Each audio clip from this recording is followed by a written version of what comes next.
my compadre from NFL Network and NFL Game Day First, which precedes NFL Game Day morning every Sunday at 7 a.m. Eastern Time. Brian Billick, how are you, Coach? A lot better than Mike McCoy. Yeah, I mean, what do you do? What do you do if you're Mike McCoy? You grit your teeth and you try to support the player, and no one play costs you the game, and then you go home and you yell at your wife and throw stuff at the wall and kick something. Listening to the other caller about the conservative play calling, had he not run the ball on those two situations where the fumble, he should have been fired on the spot. I mean, they were up 34-21. Yep.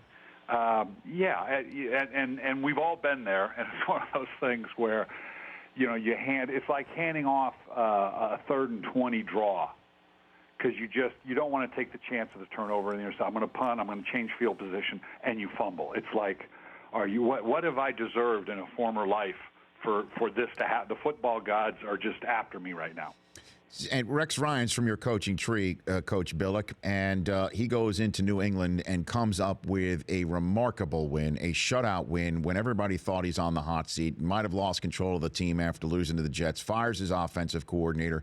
From this seat, I was very critical. It just seems to me he's Belichick obsessed, and it never seems to work out. But then it did this week. I mean, what does Rex do that other coaches sometimes can't? Well, Rex, and I will say this, having worked with Rex and known Rex for as long as I have, the bravado, everything about that is Rex. People think it's an act, and that is Rex through and through. And for him to be on that verge, and people had him run out of there, and then to come back and have the games that they did, the bravado that he has, he reminds me, I don't know if you remember the Richard Gere movie, Red Corner, where he's going after the judge, and the judge says, "You're in contempt." And he goes, "What are you going to do, shoot me twice?"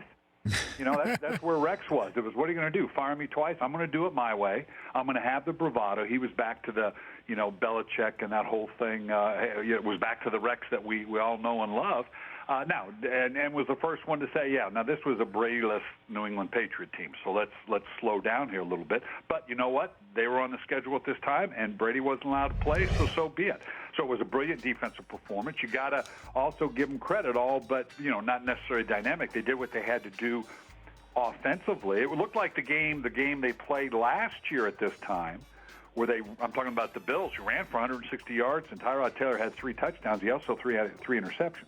Well, they didn't have the turnovers this time, and were able to get the shutout win. What do you think's wrong with Carolina? That's a tough one, because I just don't see the physicality on offense that we saw last year. The front 7 defensively is still as advertised.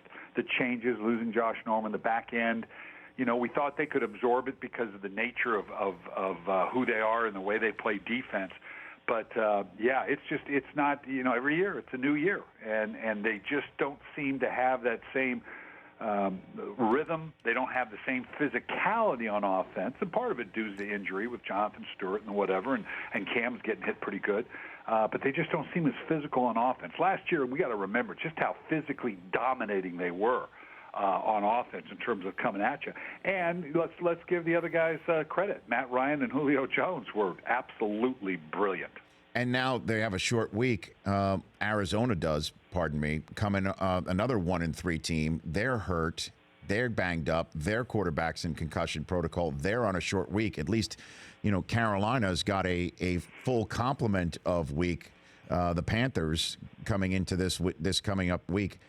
What's wrong with the Arizona Cardinals? Well, I'm going to sound like a broken record here, but kind of the same thing. I just don't see the same physicality. That defense that was so dominating. Front 4 still pretty good, but and the back end, they just don't seem as punishing. I'm talking about defensively primarily. They anticipated running the ball better. Obviously, that hasn't happened. This one's a head scratcher. When you look at and we're at the quarter mark. So, you got to calm down a little bit. Mm-hmm. And what we see at the quarter mark is going to be different than when we're at the halfway mark and then when we are at the 3-quarter mark. But there's some things, you look at, say, for instance, the teams that are sitting here at 3-1, and each of them has that loss that you scratch your head, whether it's obviously New England and the Bills, obviously without Brady. Houston, a solid team, but then how you get shut out being New England? How do you explain that? The Rams, obviously, no one knows where the Rams are with it. I'll tell you, the team that I'm really interested in is the Oakland Raiders, and the Atlanta Falcons, because given what Oakland just did coming East Coast again to Baltimore, how impressive does that Atlanta Falcon win at Oakland? How impressive does that look? I think when you look at, given what we saw in Pittsburgh last night, how impressive is Philadelphia really in holding that offense that we saw to 3 points? Le'Veon Bell or not, it's maybe a little above my pay grade. Brian Billick here on the Rich Eisen Show, and now the Falcons are taking on the Broncos, who may or may not have Trevor Siemian available. You've got the Vikings tonight at 3-0, and then the aforementioned Eagles at 3-0.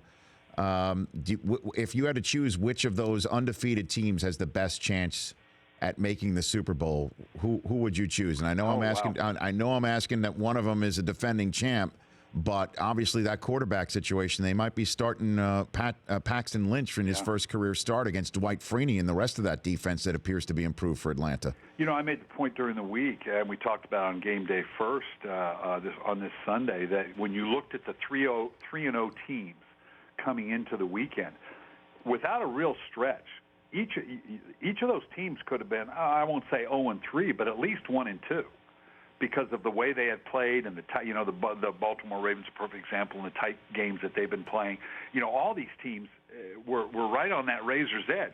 So you can't be dismissive of a 4-0 Bronco team or the 3-0 Eagles. I think the Eagles, again, based on what we saw last night in Pittsburgh, right now the Eagles, and not just the fact that Carson Wentz is playing, we're talking about a rookie quarterback, and if Paxton Lynch is starting for Denver with that defense and them running the ball, how about that? How about having two rookies in the Super Bowl? The Vikings still the best defense in the league. I worry still their running game. Sam Bradford's fine. If they can control the game tonight against the Giants, it's simple. If those three receivers can't go off early, I think it's the Vikings. But if they create some separation and get a lead, I don't know that Sam Bradford and that group can catch up. So, this is going to be interesting, and just the quarterback situation in Denver and Philly, but both those teams look poised to be real. Well, if there's any year, Brian, that rookie quarterbacks should face off in a Super Bowl, it's a year like this where first-time quarterbacks have come out of the box, come out of the gate looking so strong, and then you look at a game like Saturday night, Louisville and Clemson, and you see that there's more coming. How good is this kid Lamar Jackson? Yeah, Coach? Spectacular. You know, both those quarterbacks I think were excellent, and we'll see going forward, and we'll do the normal thing as we get to the draft, is their ability to translate going forward. Both those guys seem a little, I don't want to use the word frail, that's the wrong word. They're lean.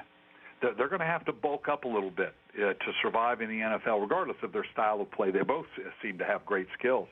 But the kid from Louisville in particular just seems a little skinny. Teddy Bridgewater, just a little. They're going to have to bulk up a little bit. But I'll make this point too about the way the rookies are playing now, and they all seem so calm. I think it's noteworthy that all the rookies that are playing well right now, whether it's Dak Prescott, Carson Wentz, even Paxton Lynch, who just got in, contrary to what has been happening over the last few years, all these kids were starters for like 3 and 4 years. They developed a bit in college compared to some that they're 1 or 2 year wonder. I think that's noteworthy in terms of the way these guys are playing so calm right now. Coach, appreciate you calling in. We'll see you on NFL Game Day First on Sunday. As Sounds always, good. You got it. That's Brian Billick here on The Rich Eisen Show. The Rich Eisen Show, weekdays at noon Eastern on Audience.